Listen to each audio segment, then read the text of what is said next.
Hello and welcome to the newest episode of the Penn Sports Network here on the Penn.org. Yeah, I almost messed that one up. But you feeling all right? I am. Do I need to call a feeling doctor? You having a stroke over there? You good? I'm good. You good? I'm All right, good. we good. I'm We good. But, We'll give you a mulligan. but in today's episode, it will be myself, Stephen Langdon Jr., and Jeff Hart. How are you doing today? I'm feeling pretty good. I mean, a little agitation at work earlier today. Sitting through classes took extraordinarily long. Just been looking forward to today. But, yeah, I've just been looking forward to doing the episode. I'm ready to talk about some IEP sports. I don't know about you. Yeah, I feel that.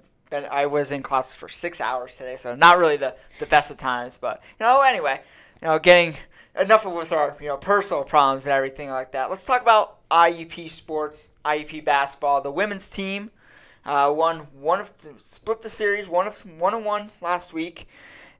Two very close games, one against Cal, which they lost, and then Gannon, in which they won. So, Jeff, what are your impressions about the game? All right. I got a lot. Obviously, I talk about it every week. I cover the women's team. I'm there all the time. I talk to the players and obviously Coach McConnell. And I'm starting to get nervous, honestly. I am getting a little nervous because this is the hardest stretch of the schedule where they're actually going to be playing some competition you'd expect to see in the tournament. Gannon and Cal are both teams that we expect that are tournament-level competition. They both might not be in the tournament. Gannon probably will. Cal could potentially if they could win out. They're on the border right now. They're a cusp team. They need to win out and have a couple of things go their way. Gannon definitely. They're only, I think, only 4 games behind IUP right now. My thing is there's some of the same mistakes that they struggled with early are coming back again. And talking to the players, I even asked, is it the competition? They all emphatically responded saying it's us. We just mentally need to get stronger and better. And if that's the case, why hasn't it? And I don't mean that in a way like you should be, because it's not my place to judge.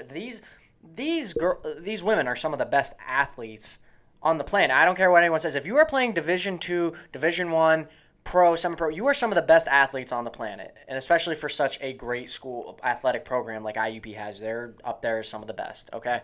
So by no means am I trying to say they should be at a different board, because in all honesty, I get it. I'm an analyst. I'm a commentator. I never played the sport of basketball. I mean, yeah, I play pickup, but that's nothing compared to what everyone else does. But, as someone who watches and is there constantly and tries to analyze the game, and I love basketball and have watched for many years, it's discouraging to see the same problems kind of resurface that they struggled with.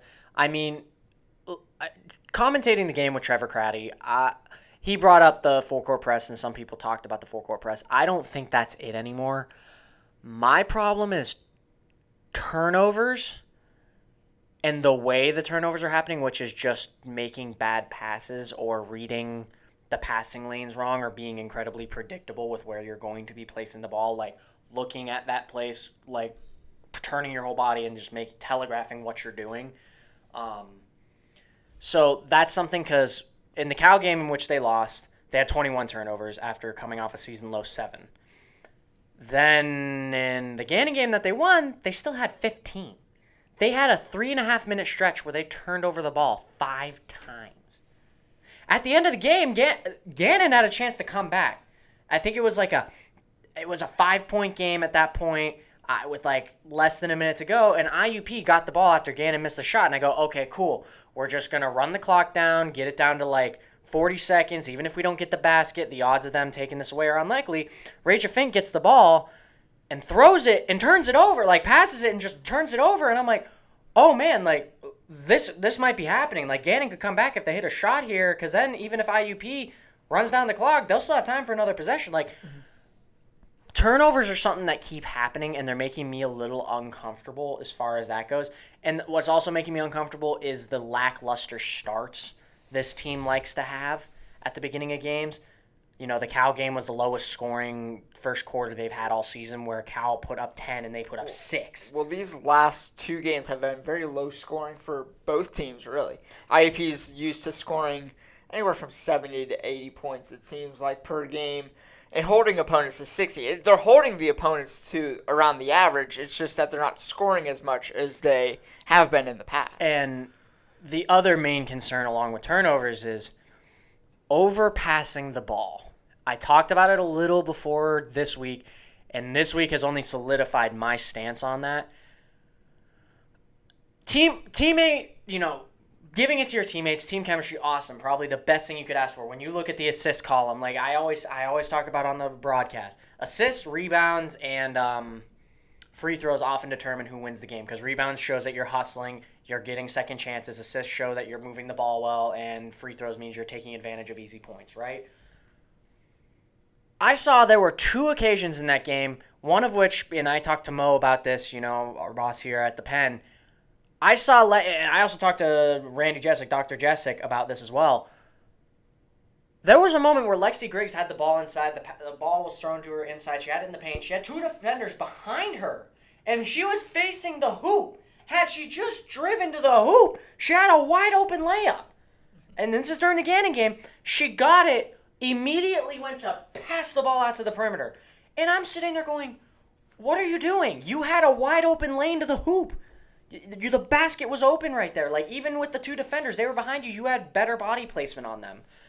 And I talked to Coach McConnell and Justina Mascaro, who Mascaro in that last game really stepped up. She's really starting to catch her stride again after having, the face injury. She had an illness as well. So obviously, she's IUP's leading scorer, obviously. Scored 20-some points, I believe. 23. 23. She scored 23 points. She had 2 3-pointers. She had 4 steals at one point during the game. I mean, she was on fire. And she really had that want-it factor get to the basket. So that was good, and that shows hope that maybe we can develop an isolation scorer.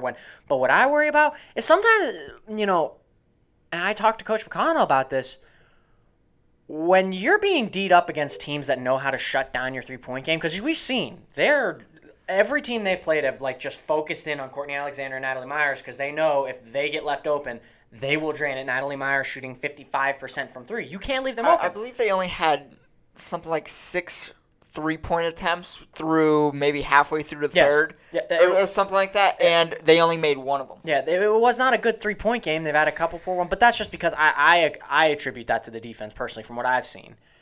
But my biggest thing is when you're having trouble from 3, who's going to step up and just drive to the lane and get the basket? And Coach McConnell talks always about making the right basketball decision. He talked to me after the game saying sometimes the right basketball decision is driving to the hoop, but you always want to be sure that that is the best decision. You want to give it to your teammates. And it's a very unselfish team. It's very team-oriented. I like to see Lexi Griggs do more of that. She was doing that a lot early on in the year, and then it seems as though since she's developed kind of a 3-point game that she hasn't been driving to the hoop as much as she was earlier on in the year. I don't know if you noticed that. She's also starting to develop her 3-point game. I've noticed the last few games she's taken a lot of threes, and she can hit them when she's open. So that's definitely she's more. I think of Lexi Griggs in traditional basketball as like a stretch 4. I think of her as a power forward who can really dominate, get inside, but she can also hit a 3 if she's wide open and if she has enough space. Another player that I really think needs to kind of come back and have a resurgence, Mara Deanna. She's been so quiet the last few games. And foul trouble is definitely one thing. I know a couple of games ago she got 2 fouls within the first minute and had to sit out. I mean, last game she only scored 4 points in the Gannon game. I think the thing about her is that she's very aggressive very on physical, the ball. Very aggressive. She tries to get the offensive and that's just the way they play. So I'm not personally coming after Mara saying you're not doing. No, I'm not saying that. But that's if they want to succeed, her game needs to really start coming forward. Mm-hmm. I mean, luckily with the emergence of Raja Fink, they played a very small lineup, and that's been working. And Raja had 8 points in the fourth quarter alone that helped propel them, and help them. But there's just a couple of things when going back to turnovers, and then just having someone just get the ball in the hole when the perimeter 3 game isn't there. Because that's the thing I noticed. It's perimeter 3, perimeter 3, perimeter 3. They're trying so hard. There was another occasion in the Gannon game where they were passing it around, and Lexi Griggs, was Lexi again. She had the ball with about 4 seconds left. So with 4 seconds left, you either got to take the shot or drive to the basket for a quick shot. Yeah.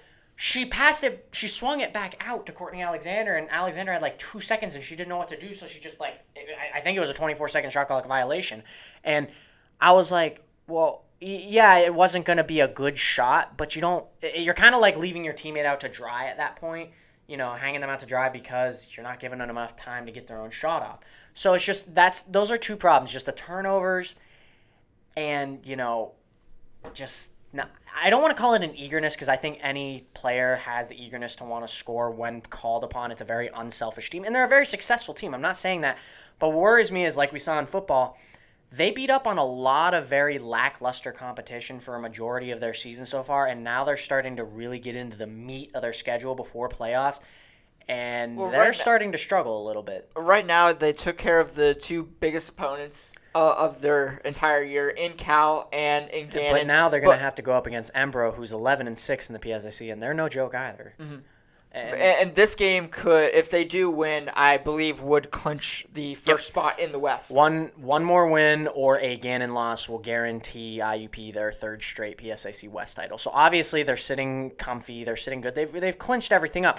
But it just worries me that we're seeing these problems. And if the players are saying it's us, it's not them, it's not the opponent, then it's like, okay, if that's the case, what's going on? Mm-hmm. Why is this becoming a thing? Yep. And that's where I'm wondering, because, I mean, they have gone up against some tough competition, and I think they're fully capable of making a deep run. I think they could contend for a national title. I think they are just as talented as last year. I don't think this team has the superstars that the team did last year, but I think this is a more well-rounded team with good players all around. Like, I think there's just a ton of really good players instead of 3 or 4 amazing players that just dominate the ball. It's just a lot of really good, unselfish players. I think the closest thing this team has to a quote-unquote superstar, as far as the way she plays, I guess would be Justina Mascaro, because she's starting to come back into it, and that's just her style of play is more, she plays like a wing. She plays like the typical two-way wing. She's good on defense. You know, she gets the steals. She gets in transition. And she has a three-point game, and she can drive and really get her own shot off. I love Natalie Meyer's game. I mean, she's really good as a spot-up shooter. She's a really good three-point shooter. She can get inside and rebound. But as far as, like, dribbling, penetration, getting her own shot, not really her specialty. Obviously, Courtney Alexander, more of a spot-up shooter. Raja hasn't developed a three-point game. Lexi is still working on the three-point game. So, really, Justina's the closest thing they have to a all-around star, but I don't think she's there yet because that's not what the team needs from her. The team right now is just a bunch of really good players who I think can go very far, if not all the way, but I'm starting to get concerned because it's like, all right, what happens if Cal gets into the tournament? We have not won at Cal since 2013, and while, yes, we can beat them at home, we still struggle with Cal. I don't feel comfortable even taking them on, even if it's at Indiana. Mm-hmm. I mean, that's something that worries me because Cal's on the cusp, and if Cal wins out, they very likely will end up in the national tournament, and they will definitely end up in the PSACT, the regional tournament. Yeah, and that's the thing. Let's just say that IUP, well, looking at the regional rankings right now, IUP is ranked first. I believe Cal is ranked 8th, so we would play them in the first round. If everything stopped today, then yeah, we would be playing them first round in the national tournament, and that's a tough team. I want to be even if I was the number 2nd or 3rd seed, I still wouldn't want to be playing Cal. And they play a lot like IUP in the fact that they love to put that pressure on you defensively. Cal's a very defensive-oriented team. They love bringing it to you. They love that full court press, and they tire you out. We saw that last year, and the same with this year. They just tire teams out because they are just on them the entire game, and they just don't have a chance to breathe. So I think at this point it's going to come down to 2 teams for hosting. And, just by the way that the teams have gone, and that is IUP and Virginia Union. Both teams have been neck and neck all season long. Currently, IUP has, I believe, the lead by maybe a game, but 1-game lead. They need to win out. Yeah, exactly. They need to win out. They need to win out. Or Virginia Union needs to just start losing some. I mean, which you can't count on. They're in control of their fate right now. Yeah. That's the good thing. Both teams are in control of their fate. Yeah, so if IUP can win out, they're fine. But it's just one of those, I don't want to have what we had last season, like a Seton Hill situation where we drop a game we really should have won. Mm-hmm. Given last year it didn't have the implications that it could this season. Mm-hmm. It's just, it's one of those things, like I said, I'm proud that they won against Gannon because Gannon is obviously a good squad, 2nd in the PSAC, but I'm also concerned because even though they won, it was a tighter game than it should have been, and they gave Gannon a couple opportunities to come back. Absolutely. But that will do us from the women's. We'll be right back after we take a short break to listen to our sponsors for the video. This episode of the Penn Sports Network is brought to you by Villa 2 Pizzeria, where pizzeria meets bakery. You can experience the best of both worlds. The relaxed family-owned eatery offers sweet, thin-crust Joyo's Pizza, traditional Villa Pizza, wings, burgers, salads, and more. Delicious desserts are provided by Market Street Pastries in Blairsville. Check out their sweet treats such as macarons, cheesecake, cannoli, cream puffs, brownies, and more. Located at 720 Philadelphia Street, dine in, take out, or get it to go, or get your order delivered by calling 724-465-2002. Also by Heads Up Unisex Hair Gallery. Heads Up Unisex Hair Gallery is a friendly unisex hair care business for shape-ups, haircuts, hairstyles, part designs, hair curling, facials, and razor shaves and special hair textures. At 26 North 5th Street, Heads Up's friendly environment welcomes local walk-ins, college students, and travelers to socialize and get to know each other while waiting for a chair to open. Call 724-801-8345 to book your appointment or for any questions. Don't cheat yourself, treat yourself. Also by Philadelphia Square Apartments. Get ready for class with Philadelphia Square Apartments. Their high-quality 2, 3, and 4-bedroom units are clean and spacious. Do yourself a favor and give Philadelphia Square Apartments a call at 724-349-0462 or visit philadelphiasquare.com today to book your appointment to snag a spot at one of their 8 locations for the 2020-2021 school year. All right, and welcome back. Thank you to the sponsors for obviously helping us bring this video to light and keeping you guys entertained. But moving over to the men's side of things, the men's went 2 of 2 last week, and they're continuing a nice little win streak once again after losing to Mercyhurst a couple weeks ago. So, Jeff, what's the whole big thing with the men's team that's going on right now? Honestly, Steve, I think they've really recovered well since that big Mercyhurst loss. Obviously, Mercyhurst is the I hate saying kryptonite because they can beat Mercyhurst, and they did multiple times last year, except when it mattered most in the national tournament. It's the only 50-50 matchup that IUP is going to have every single time. Yeah, it's kind of like every IUP team in every sport has a team they don't match up well against. In football, it's Slippery Rock. In men's basketball, it's Mercyhurst. In women's basketball, it's Cal. So every sports team here at IUP struggles with a team. Mm-hmm. Men's team, it's just kind of more of the same. It's very hard to stop this team because they have so many guys who can just put the ball in the hole. Especially with the shooting, they have a lot of guys who can put up points in a hurry. They're not scoring 80 points per game just by accident. No, they have a lot of guys who know how to put it in the hole, and they also are a very fast team. That's the thing I know. They're a fast team because they got a lot of length on their guys. Like it's not. Last year was a lot slower pace. It was a lot more either. Hey, Dante. It's funny how it was a little bit more old school basketball, I should say. That everyone had a certain position, and whatever that position represents, like Willem Brunwick, center. Like he was the big beefy guy. He's gonna slam it down. Kobo, power forward. Yeah. And that's the way. It's funny how the women's and the men's team both had a transformation kind of the same way. Like last year, they had these superstars that would. I hate saying superstars, but let's be real. They were just bona fide star players who just give them the ball, they'll get the win for us. Whereas this year, they were the school legends. Both teams now this year are more team-oriented, conservative effort, whereas neither team really has one guy that's like, this is just our guy, he's going to bail us out. They both have people who can step up when they need to, like Malik can step up on any given night, drop 25, drop 26. You have Armoni who drops, I swear, like 25 every other night. What did he have the other night again, in like 30, something like that? He had 26, and then Malik Miller had 30. I was about to say, that's what's so crazy to me. It's just the amount of score. They're a very fast team because it's a smaller team. With Demo Durant is out. Other than Porterfield, there's not a lot of size on that lineup. It's a lot. And Porterfield, he moves quick. Well, his size, he's very lanky and has he knows how to use his body. We say it every week, but and here's the thing: it reminds me a lot of what the NBA is coveting right now, which is the two-way wings. That's what people love right now. They love middle-size, mid-size guards / forwards who can defend and put up points in a hurry. And that's what they have. I mean, everywhere you look, you got Morris, you have Malik Miller, you have Armoni Foster, Porterfield, who obviously is more power forward, but still, I mean, everywhere you look on this team, and Anthony White is another one I think that's gone way under the radar because his defense is very, very effective, and he can put up, in the Slippery Rock game, he had 8 points. I mean, he does contribute. So, and Morris, we talk about every week, Morris. Anthony White's that guy that, he kind of reminds me, he's he plays exactly like Dave Morris does. If you really think about it, Anthony White's going to come in. He's going to get those steals. He's going to put up a couple shots if you need him to. Get inside. Morris I love because of his ability to penetrate inside. I love what Morris can do there. The thing I love about Morris is that he's not afraid to get close to the defenders, and he knows when to try and steal and when not to. He knows when to back off. Well, and one name we didn't even bring up because obviously the injury he just came off of, Chucky Humphreys. I mean, another typical two-way wing.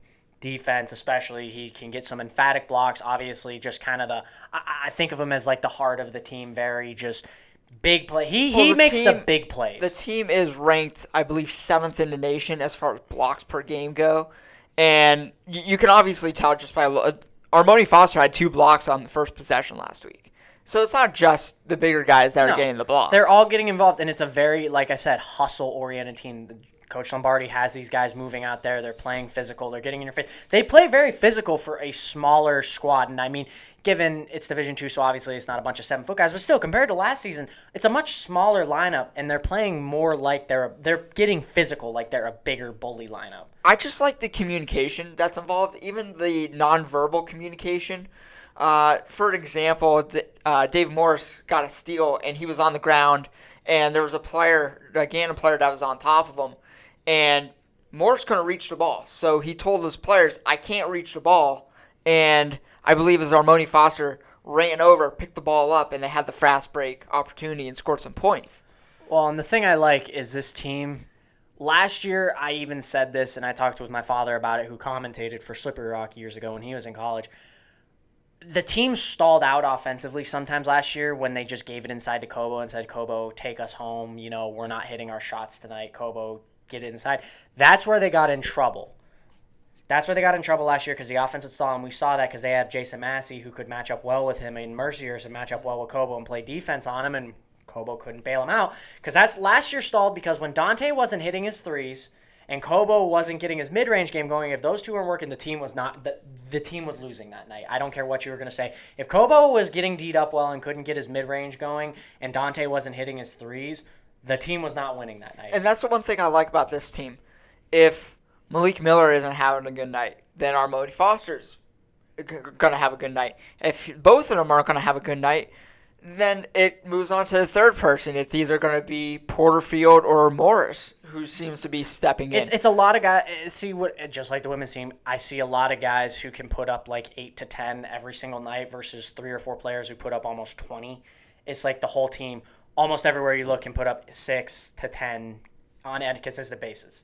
Well, right now, going into the game on Saturday, I know Malik Miller and Armoni Foster sat 6th and 7th in the PSAC as far as scoring. I think Armoni Foster was just like 0.3 points above Malik Miller.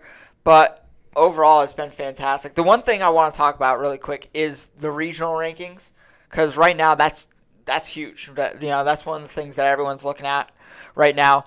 And Shippensburg had lost last weekend. They lost on Saturday to Lock Haven in double overtime, 104 to 103.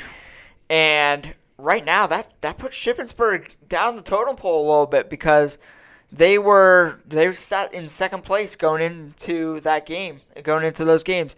And the loss sends them, I think, down to maybe even third place. West Liberty moves up. IUP now has a 2-game lead on West Liberty, who West Liberty, we all know, one of the most prolific scoring teams in Division II every single year, averaging over 100 points once again this year. But it's the fact of the matter that now with Shippensburg losing, not to say that the men's team has room to spare, but they kind of do. They can lose a little bit less pressure on Yes. them. They can breathe easy because whenever there's tight rankings or there's just tension in the way you're playing, muscles tighten up. You're not playing as loosely. You're not there's a greater chance of injury. You're not gonna play the same way you do. You're mentally a little bit distracted because there's more pressure on the situation in moments like that. So it's really good when you don't feel. Obviously, they're not gonna relax in a way that they're gonna get complacent or they're not gonna play as physically, but they can afford to play out and not play scared in a way. And I shouldn't say scared, but not play with this pressure of if we don't win tonight, our ranking is up and it's going to hurt us in the tournament. Well, not only that, you don't have to play to the extent that you have to crush every team by 20 points per game. Now, granted, they have one of the top scoring margins. They're in the top 10 as far as scoring margins per game in the NCAA this year, but still, it's the fact of the matter that you don't have to try and impress the committee because you're already doing so by maintaining your kind of stature at this point. But anything else you'd like to talk about as far as the men's team go? They have a big game against Edinburgh coming up. Edinburgh, not the best team in the world, but that's kind of where I'm just kind of with the men's team right now. I expect to see more of the same from them. They've been on a steady grind since Mercyhurst, and obviously Edinburgh not the toughest competition. Obviously, I'm not going to discredit them. Anyone can win on any given night, but as far as their competition goes, Pitt Johnstown probably their hardest game. Last game of the regular season, and Pitt Johnstown also in a spot to get into that national tournament as well. I think they play as fifth or sixth right now as far as the national. As far as the regional rankings go, but it's going to be interesting to see. We're going to have a lot of time to dissect in the coming weeks, and as the weeks continue on, we're going to find out more and more where these teams are going to fall, and who's going to play who, what the matchups are going to be. But we'll just have to see and find out. But that would just about do it from us. We will be right back after Jake does a little segment on the men's baseball team who just started their season last week. Stay tuned for that.